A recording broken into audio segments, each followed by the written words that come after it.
કહેવાય છે કે બાળકો દેશનું ભવિષ્ય છે અને આ ભાવિનું ઘડતર મોટા ભાગે શાળામાં શિક્ષકો દ્વારા થતું હોય છે. શિક્ષણનો એપ્રોચ બદલાય અને ભણતર એ રમવા જેવી સહજ બાબત બની જાય. બાળકના સર્વાંગી વિકાસ માટે તેમને અવનવી તકો પૂરી પાડવાનું ખૂબ જરૂરી છે અને આ વાતનું ઉત્તમ ઉદાહરણ છે આ સરકારી શાળાઓ કે જેમાં માત્ર પુસ્તકીય જ્ઞાન જ નહીં પરંતુ બાળકોને કો કરિક્યુલર એક્ટિવિટીઝ દ્વારા તેમના સપનાઓને નવી પાંખો પૂરી પાડવામાં આવે છે. गिरिनन्दिनि नन्दितमेदिनि विश्वविरोधिनि नन्दिनुते गिरिवरविन्द्यशिरोधिनि वासिनि विष्णुविलासिनि चेष्टनुते भगवति हेतुति कण्ठकुटुम्बिनि भूरिकुटुम्बिनि भूरिकृते जय जय हे महिषासुरमर्दिनि रम्यकपर्दिनि शैलसुते. સડસડાટ મહિષાસુર મર્દિની સ્તોત્રમનું ગાન કરી રહેલી બાળકીઓને સાંભળીને ચોંકી ગયા?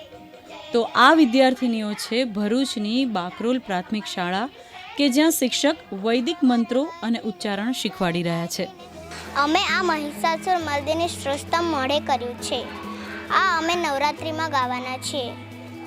આ અમે બધા શ્લોક મોઢે તૈયાર કર્યા છે.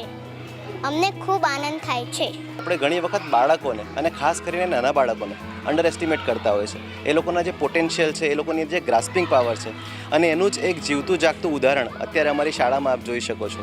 બારિયા નિધિ કરીને 4થા ધોરણની છોકરી કે જેણે મહિષાસુર મર્દિની સ્તોત્રમ જે આખું કંઠસ્થ કર્યું છે અને ગાયું પણ છે.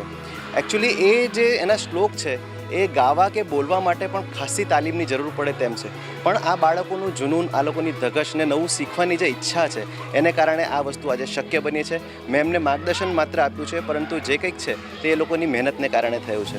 આણંદની હાડગુડ પ્રાથમિક શાળા એક એવી શાળા છે કે જ્યાં બાળકોના ઉજ્જવળ ભવિષ્ય માટે આધુનિકરણ અને માળખાગત સુવિધાઓ દ્વારા બાળકોને શ્રેષ્ઠ શિક્ષણ આપવામાં આવે છે. છેલ્લા 10 વર્ષમાં 400 કરતાં વધુ વિદ્યાર્થીઓ ખાનગી શાળા છોડી આ શાળામાં પ્રવેશ લીધો. તેનું મુખ્ય કારણ એ કે શાળા ગુણોત્સવમાં એ ગ્રેડ ધરાવે છે. શાળામાં વિદ્યાર્થીઓની સુવિધા માટે તમામ પ્રકારની સુવિધાઓ જેમાં અદ્યતન કોમ્પ્યુટર લેબ, એસી સાથેની પીવાના પાણીની વ્યવસ્થા, વિદ્યાર્થીઓની સેફટી અને સુરક્ષા માટે 35 સીસીટીવી કેમેરા અને ફાયર સેફ્ટીની અદ્યતન સુવિધાઓ, રમતગમત અને એક્ટિવિટી માટે સ્પેશિયલ રૂમ, સાથે સાથે અદ્યતન લાઇબ્રેરી છે જેમાં 2000 કરતાં વધારે પુસ્તકો. શાળાનું પ્રાર્થના સંમેલન લાઈવ કરવામાં આવે છે જેના થકી વાલીઓ પણ એ સંમેલનમાં જોડાય છે અને પોતાના બાળકોની પ્રતિભાને જાણે છે અને આનંદ પણ લે છે. ખાનગી શાળામાં મારી દીકરી 4 ધોરણ સુધી ભણી આણંદમાં. તો અને મારા મહેલામાં બીજા છોકરાઓ બી ભણતા હતા અહીંયા આગળ સરકારી સ્કૂલમાં. તો એનું જે ભણાવવાનું સ્તર ને અહીંનું સ્તર સરખું જ હતું. બીજું મારી બેબીને શું છે, સવારે વહેલા ઉઠીને તૈયાર થઈને જવું પડતું હતું, ટ્રાન્સપોર્ટેશન હતું, નાસ્તો બનાવીને આપવો પડતો હતો, એટલે તકલીફ ઘણી પડતી હતી. અને ભણવાના એજ્યુકેશનનું લેવલ આપણે જોઈએ તો બંને જગ્યાએ સરખું જ છે. એટલે પછી અમે વિચાર્યું કે આપણે ખાનગી શાળામાં રાખવા કરતાં આપણે ગામની નજીક જ આપણી દીકરી ભણે આપણી નજર સમક્ષ અને ભણતર બી ઘણું સારું મળતું હોય તો પછી આપણે કેમ આપણી ગામની શાળામાં પ્રાથમિક શાળામાં શિક્ષણ ના અપાવીએ. એટલે અમે પછી નિર્ણય કરી અને 5મા ધોરણથી અહીંયા આગળ એને ભણવા માટે મૂકી દીધી.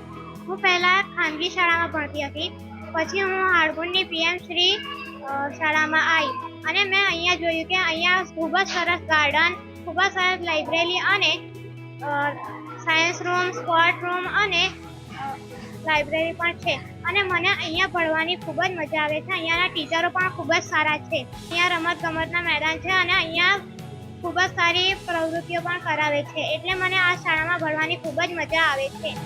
તો રાજકોટની આ શાળામાં શિક્ષણની સાથે સાથે એક્સ્ટ્રા કરિક્યુલર એક્ટિવિટીઝમાં બાળકોને ફિલ્મ મેકિંગની અને અભિનયની કળા પણ શીખવાડવામાં આવે છે.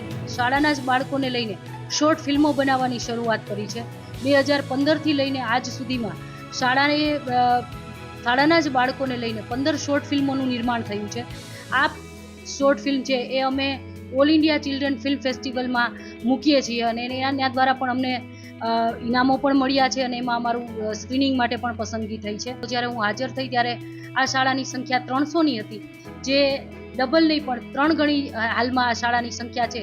એ અત્યારે 850 વિદ્યાર્થીઓ અત્યારે હાજર થયા છે, એટલે કે આ શાળામાં નવા પ્રવેશ પામ્યા છે અને દર વર્ષે ખાનગી શાળામાંથી સૌથી વધુ પ્રવેશ છે એ અમારી શાળામાં બાળકો છે મેળવતા હોય છે. મારા શિક્ષક પ્રવાસ ઉત્સવમાં લઈ જાય છે, પછી નવી નવી એક્ટિવિટી કરાવે છે, અહીંયા કોમ્પ્યુટર શીખડાવે છે. અમારી સ્કૂલ બહુ સુંદર છે.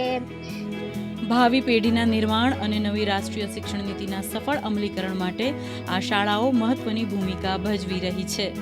ગુડ ન્યૂઝ ગુજરાત માટે ટીમનો રિપોર્ટ.